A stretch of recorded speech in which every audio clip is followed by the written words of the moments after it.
Estou de volta mais uma vez para falar com vocês sobre fibromialgia. Meu nome é Cristiane, para aqueles que não me conhecem, e eu gostaria de dar continuidade aqui a esse assunto, porque eu acho de suma importância que mais e mais pessoas possam saber e entender um pouco o quanto essa doença tem deixado um lastro de sofrimento. Quanto é importante ter empatia e sensibilidade com as pessoas que sofrem com a fibra. Sabendo dessas informações que eu vou repassar ao longo de vários vídeos, eu acredito que a gente vai poder ter um pouco mais de simpatia ou empatia com essas pessoas. Então, esse é o meu objetivo e hoje eu quero falar sobre os sintomas.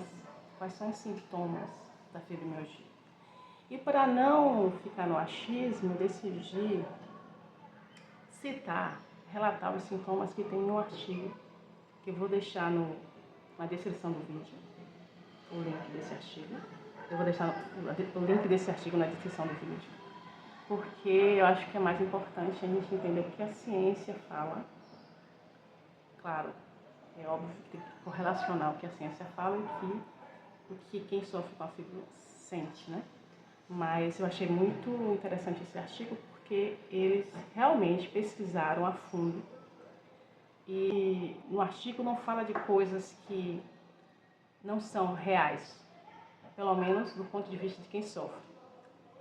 E por isso que eu resolvi trazer esse artigo, porque quanto mais informações embasadas cientificamente, melhor, inclusive, para a gente repassar essas informações de forma mais fidedigna, né? Então, eu gostaria de elencar aqui os sintomas que a fibromialgia se manifesta nas pessoas. É óbvio que, antes de eu falar sobre os sintomas, cada pessoa é uma pessoa. Dependendo da fase de vida que cada pessoa esteja, os sintomas vão se apresentar de forma diferente. Talvez algumas pessoas tenham mais sintomas do que outros. Algumas pessoas provavelmente não conseguem nem perceber outros sintomas que esse artigo destaca, porque realmente é difícil. Sempre tem algum sintoma que se destaca muito mais. E a dor é o sintoma que se destaca muito mais com relação à fibra.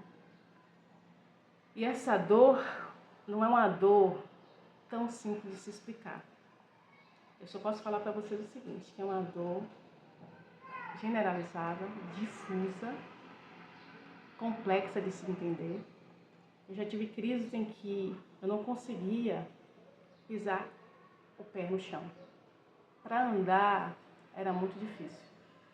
E quando essa dor vem aliada à fadiga crônica, que é uma fadiga muito difícil também de explicar, porque fica parecendo que a gente não tem energia para nada, parece que a gente foi drenada ou foi drenado. Então eu gostaria muito de enfatizar essas coisas, porque quando você estiver do lado de alguém que esteja dizendo estou com dor, estou numa crise da fibra, pense que é uma dor que a pessoa não consegue falar nem explicar. Muitas vezes aqui em casa meu marido pergunta sobre a intensidade da dor e eu não sei como explicar. Então por isso que eu me compadeço das pessoas que passam por essa situação. E muitas vezes elas não são compreendidas. Graças a Deus não é o meu caso, mas eu sei que muita gente não é compreendida porque elas não conseguem explicar como estão se sentindo e as pessoas também não conseguem entender. Então fica assim uma relação conflituosa muitas vezes, né? Então fica uma relação que pode gerar conflitos por conta disso. Mas eu quero ir aqui para o artigo. Eu quero falar para vocês que além da dor, existe a questão do sono não reparador, que tem a ver com insônia, né? Porque quem tem fibra não dorme direito. Passa noites e noites sem dormir. Eu já tive muita insônia, porque as dores não permitem que a gente tenha uma vida. As dores não permitem que a gente consiga dormir. E aí o que acontece? No outro dia pela manhã a gente acorda se sentindo como se não tivesse dormido. E automaticamente isso afeta todo o resto do nosso dia. Inclusive, as manhãs para quem tem filho são muito difíceis. São muito difíceis porque a gente parece que trocou o dia pela noite, é como as pessoas falam, né? Quando as pessoas não conseguem, parece que não conseguiram dormir direito, elas falam dessa forma. E o corpo só quer cama. E é um esforço muito grande para levantar. Então essa questão do sono reparador é algo muito real. O cansaço excessivo, imagina, a pessoa que não dorme automaticamente, não dorme uma noite, 2 noites, 3 noites, não dorme na maioria dos dias, que gera o cansaço excessivo, desânimo, alterações do humor, da concentração e da memória. Tudo isso, uma coisa está interligada à outra. Quando você não dorme direito, automaticamente você fica muito cansado, você fica muito desanimado e seu humor não é o mesmo, é óbvio, né? Porque a gente, como ser humano, tem necessidade de dormir bem, inclusive já tem estudos falando que algumas doenças são geradas pelo fato da pessoa não conseguir dormir, ou de alguém não conseguir dormir, de pessoas não conseguirem dormir. Algumas doenças são geradas exatamente por problemas relacionados à insônia. Então, essa questão do sono é algo assim, de suma importância para qualquer pessoa. E para a pessoa que tem fibromialgia, isso é um grande problema. A questão da concentração, eu estou aqui falando com vocês, mas eu estou tentando pensar, estou tentando me concentrar e é muito difícil gravar esse vídeo, porque às vezes eu quero falar uma coisa e penso outra e vice-versa. Então eu vivo essa realidade todos os dias, porque eu estou aqui, mas eu estou sentindo dor. Não está tão intensa, eu estou fazendo esse esforço porque eu sei que existe um propósito importante. Eu preciso levar essas informações para outras pessoas, para vocês.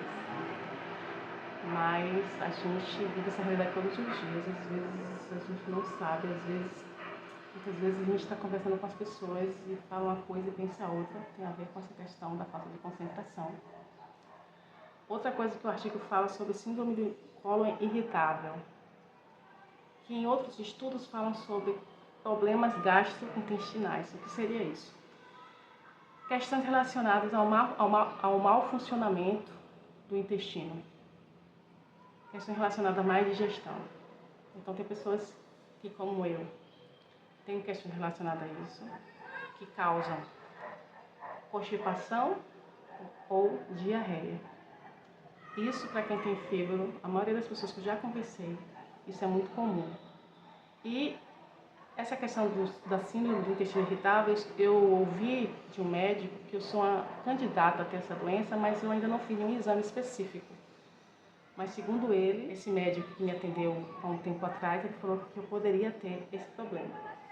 Bexiga irritável, cefaleia. Cefaleia, vocês sabem que tem a ver com dores de cabeça, né? Eu tive uma crise muito forte. Eu passei meses com dores intensas de cabeça. Fiz vários exames. Fiz tomografia computadorizada e não deu nada. E hoje eu entendo por quê. Vertigem, sensação de desmaio, né? Confusão mental. Não, essa aqui é algo que eu convivo direto. Quando eu estou em crise muito intensa da febre, eu não consigo organizar as ideias. Quer dizer, a gente já falou lá em cima anteriormente, problema da concentração e da memória. Imagine que isso não causa, né? Então, essa questão da confusão mental, de você ler uma coisa e você entender outra, de você estar falando com alguém, e isso gera um problema nos relacionamentos, porque você tende a ser mal interpretado. Essa é a verdade. Ou você interpretar mal a pessoa. Isso pode gerar conflitos nos relacionamentos, né? Tanto com os familiares, os amigos, no local de trabalho, enfim. Xerostomia, que eu fui pesquisar porque é um nome diferente, mas na verdade xerostomia é boca seca, e xeroftalmia, que é olho seco. Eu tenho esses 2 problemas, mas não são os mais graves, né? sensibilidade ao frio, e ele fala aqui, entre outros. Sensibilidade ao frio é algo interessante, porque eu não sabia que tinha essa relação tão próxima. Eu tenho outros diagnósticos, que é a neuropatia, depois eu vou falar um pouco mais sobre esse assunto. E o que acontece comigo é no primeiro semestre, todo primeiro semestre, que Salvador esfria um pouco. E é interessante porque as pessoas que moram no Sudeste acham um absurdo, né? Porque Salvador é muito quente. Mas o fato é que eu sinto muita sensibilidade ao frio. E aí o que acontece? Eu fico muito mais vulnerável à dor. Então, às vezes eu sinto um frio muito mais intenso do que qualquer pessoa. Tem pessoas que têm a fibra, eu já ouvi alguns relatos, eu estou em alguns grupos no Facebook, que elas têm questões relacionadas ao calor. E existe isso também. Por isso que eu estou dizendo aqui que é importante frisar que as pessoas são diferentes. Os sintomas podem ser diferentes a depender da intensidade. Os sintomas podem ser diferentes a depender da fase que a pessoa está vivendo, no local que a pessoa mora, essas questões relacionadas ao ambiente que a pessoa vive, enfim, a história de vida da pessoa. Então, é importante a gente falar sobre isso para não ficar colocando todo mundo dentro de uma caixa, né? Porque a gente tem uma tendência muito forte, a nossa sociedade tem uma tendência a querer colocar todo mundo dentro da caixa, rotular todo mundo. Então, quer repetir a mesma experiência para todo mundo. E nós somos pessoas completamente diferentes umas das outras. Deus nos fez de forma diferente. Nós somos realmente bem diferentes uns dos outros, realidades de vida diferentes. Por isso que a gente precisa ter mais respeito uns com os outros, né? Porque se colocar no lugar do outro não é fácil, porque a gente, para se colocar no lugar do outro, tem um ditado que fala sobre calçar os sapatos. Mas é muito difícil, né? Porque tem que viver a vida do outro. E isso não é fácil. Então, voltando aqui os sintomas, esses aqui são os sintomas que esse artigo elenca. Eu achei fantástico isso. Tem estudos, inclusive, que falam que a pessoa que tem fibromialgia tem sensibilidade excessiva à dor, em todos os aspectos. Inclusive, tem pessoas que não podem ser nem tocadas. Quando está na crise da fibromialgia. Eu sou uma delas. Tem pessoas que a roupa incomoda. Tem pessoas que o sapato incomoda. Uma coisa que eu percebi aqui, que ele não citou, mas existem estudos também, e que eu passo por isso, é que tem a questão do inchaço. Eu já tive fases em que meus pés inchavam muito. Demais. A questão de um inchaço que eu tive há um tempo atrás, que eu fui a um reumatologista e ele falou que eu tinha fibra. Porque o pé inchava tanto, e os sapatos não cabiam. Teve um momento de uma viagem que eu fiz e que eu precisei comprar sapatos com 2 números a mais do que eu calçava. Exatamente por conta disso. Porque os pés inchavam demais. Tem um tempo que eu não passo por isso, mas eu sei que de muitas pessoas que relatam essa questão, de que os pés incham. Então ele não falou sobre isso, mas eu achei bem interessante esse artigo, porque ele realmente ele detalha coisas muito mais, ele traz o sintoma de forma muito mais detalhada do que a maioria dos outros artigos que eu já li. Então é isso, eu queria muito deixar mais uma vez meu agradecimento aqui para cada pessoa que tem me apoiado, que tem mandado mensagens, que tem feito comentários, que tem me incentivado, que tem me encorajado. Muito obrigada e até o próximo vídeo. Tchau, tchau.